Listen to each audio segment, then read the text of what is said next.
So, dumating na nga po yung cash out natin dito sa application na isi-share ko sa inyo. So, ano nga ba ito? Tara!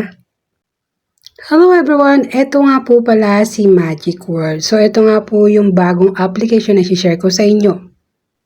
So, click link na nilagay ko dyan sa description para direct na po kayo na mapupunta sa inyong mga Play Store. So, ayan guys, and click nyo nga po ang install. Then, pagkayari nyo mag-install, yan, open nyo yung application ng Magic Word.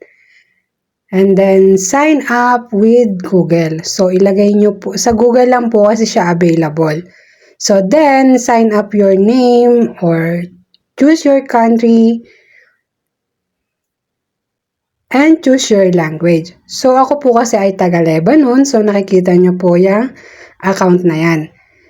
And then, once na na-click nyo na siya, ayan, yun yung country. I-next nyo lang po siya. Click next, and then next, and then next, and then finish. So, yun lang guys, no? Then, click nyo po yung play. And then, may lalabas pa siyang isang word dito na kailangan nyong i-click, ang grant.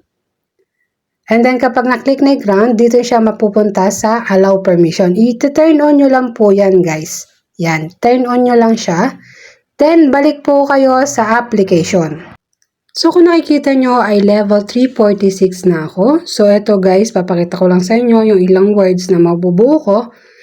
And then, meron din kasi ako dito na GC na kung saan nakakatulong ako sa mga member ko, ganyan. So, meron ako mga listahan mula sa level 33 to sa latest. And then yan guys, ganyan lang yung gagawin nyo dito sa application na to. So ngayon guys, papakita ko sa inyo kung paano naman mag-payout dito o mag-cash out dito sa application na to. Kung nakikita nyo nga guys na meron akong 1.7 million coins or $1.7. So dito ay mabilis lang pong ma-receive ang cash out. So una, piliin nyo po yung country nyo kung nasaan po kayo naroon. So, kung nasa Pilipinas, ay direct nyo makikita ang GCash. Pero ako kasi ay nasa Lebanon, iba yung nakikita dyan. So, click lang natin ang search. Then, hanapin natin ang Philippine plug. Yan, and confirm. So, lalabas na dyan ang Pilipinas. So, meron dyan Lazada, GCash, at PayPal.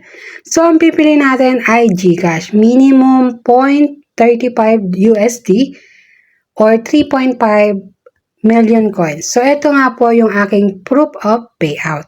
So, nakikita nyo may 0.72, $2, $2, and 0.44.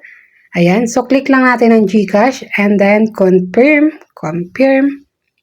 And then, sign up lang natin ang ating details from phone number, and first name, second name, last name, and yung amount na i-withdraw natin. So, kahit dito sa first name and second name, kahit same name lang po siya, is okay lang po yan. Hindi po magkakaproblema yan. So, ayan. Once na ma-sign na natin, ay kailangan natin i-click ang verify. So, paalala lang po, ay may deduction po ito na 8 pesos. So, ayan po, nakikita nyo ang aking details. Your withdraw is 1.7 USD. So, sa GCash ko po yan direct. And click lang po natin ang confirm and verify. So, yun nga guys, ay na-process na natin ang 1.70 USD. So, ayan guys yung notif. At ito nga guys, dumating na ang ating cash out sa halagang 86.61 pesos or 1.70 USD dollars.